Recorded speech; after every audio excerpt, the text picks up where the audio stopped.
नमस्कार विद्यार्थी मित्रांनो. आज झालेला उडान खाके पेपर क्रमांक 48 दिनांक 29/11/2025 शनिवारला घेतलेला होता.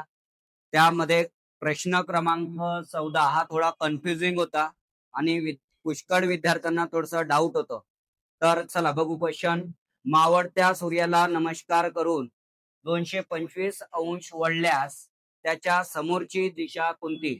आता तुम्हाला माहित असायला पाहिजे की मावळत्या सूर्याची दिशा म्हणजे कोणती असते? पश्चिम. जेव्हा तुमचे तोंड उत्तरेकडे असेल तर तुमच्या डाव्या हाताची जी दिशा असेल ती दिशा म्हणजे पश्चिम झालेली असेल. मग तुम्ही सूर्य मावळतेकडे त्याला नमस्कार करून किती अंशामध्ये वळला? 225 अंशामध्ये वळलेला आहे. मग 225 अंश क्लॉकवाईज वळायचं की अँटी क्लॉकवाईज वळायचं आहे हे प्रश्न गिवन प्रश्नामध्ये मेन्शन नाही आहे.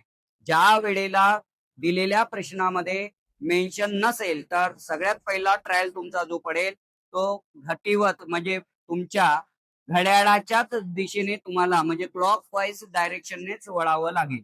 मग जर आपण घड्याळाच्या दिशेने 225 अंश जर वळलं तर 225 अंश वळल्याच्या नंतरची दिशा म्हणजे 180च्या समोरचा 45 कोन म्हणजे 225 अंशाचा कोन तयार होईल.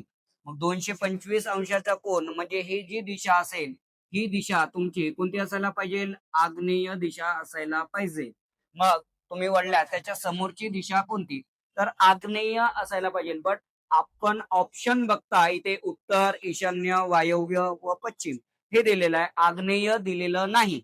मग जे तुम्ही कन्सिडर केलेलं होतं क्लॉकवाईज घुमणे हे क्लॉकवाईज न घुमता आता तुम्हाला काय करावं लागेल? एंटी क्लॉकवाईज घुमून बघावं लागेल.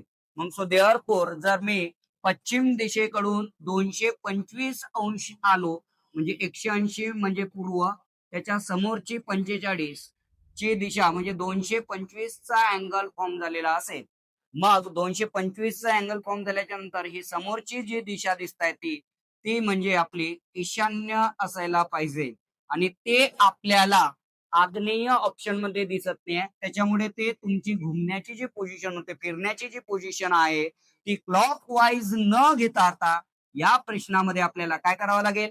एंटी क्लॉकवाईज घ्यावं लागेल. म्हणजे तुम्ही एंटी क्लॉकवाईज 225 अंश वळल्याच्या नंतर समोरची जी दिशा राहील ती दिशा म्हणजे कोणती राहणार? ईशान्य ही दिशा राहील.